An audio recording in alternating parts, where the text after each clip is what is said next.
Hey guys, I talked about doing something for Easter Sunday and I thought I would.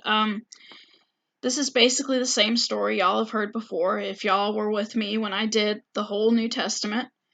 Um, if you were not with me during that time, that is fine. I am sorry that my desk is such a mess. I obviously need to clean it and my room and do some spot cleaning and, I guess try to focus on one thing at a time.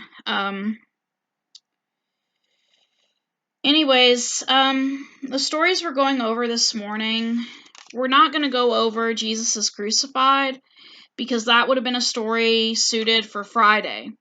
But Good Friday marked the day that Jesus was crucified. And on Easter Sunday was the day that he was supposed to have risen from the dead. So since this is recorded for Sunday morning, this is our story about Jesus rises from the dead. So very early on the third day after the crucifixion, it's angels, right? A friend of Jesus called Mary Magdalene went to visit his tomb.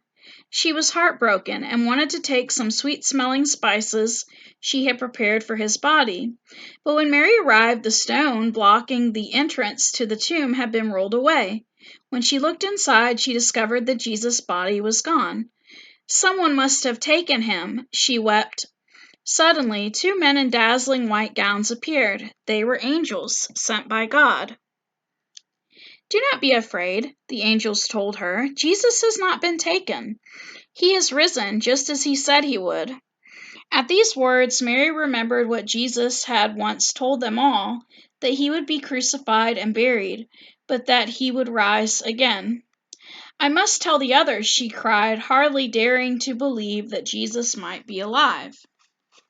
So, back in the day, I hate to tell you guys this, but they didn't take girls and women seriously. So, imagine this crying woman going to a group of men and, he's alive. They probably didn't even take her seriously. But they went to see for themselves, and off she ran calling for the disciples. At the sound of her cries, Peter and John rushed to the tomb. But all they could find were the linen cloths that Jesus had been wrapped in. "Stay here," they told Mary. "We'll go and find the others to tell them what has happened." So they took her seriously to an extent. It's just they had to see it for themselves. They weren't just going to believe her. As Mary waited in the garden, she suddenly sensed someone behind her. "What's the matter?" asked a kindly voice. "Jesus' body is gone," she whispered, staring at the ground. "Mary," said the stranger, "do you not know me?" Mary looked up, and at once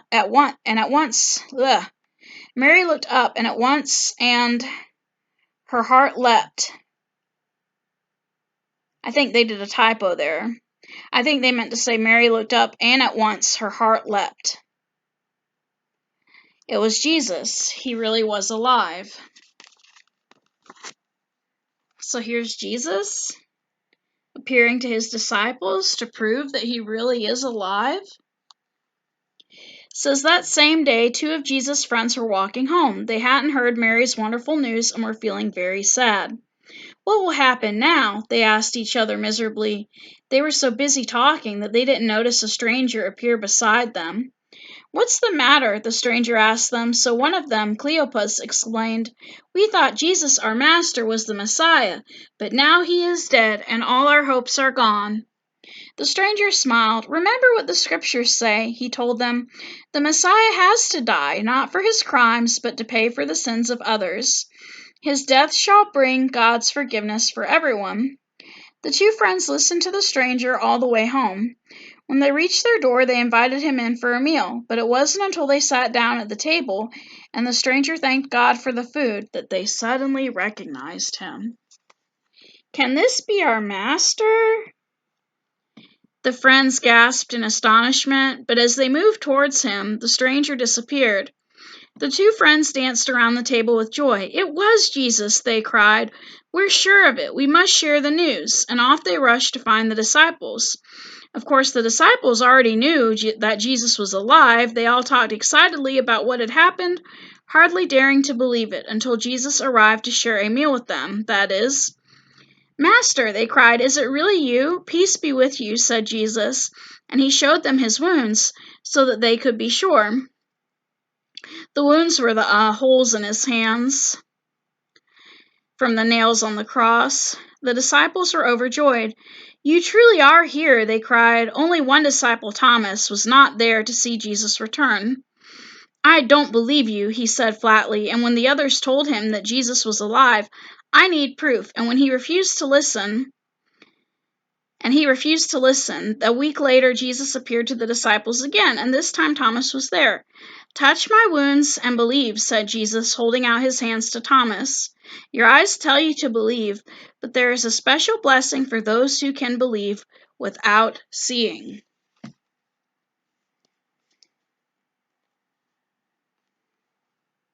So basically, Thomas had to see to believe, but people that don't have to see to believe, there's a special blessing for them.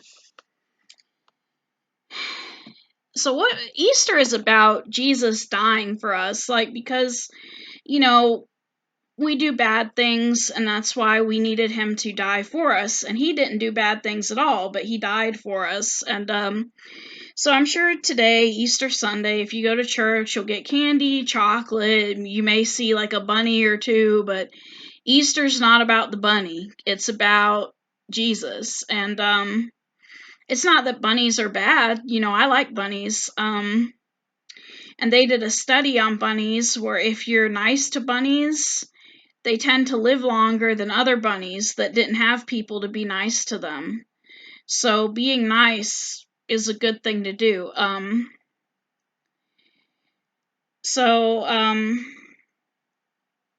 Just remember that Easter is about Jesus. It's not wrong to have a stuffed bunny or to enjoy candy, just remember what Easter really is about. And I love you guys. God bless all of you. Take care. Happy Easter, guys.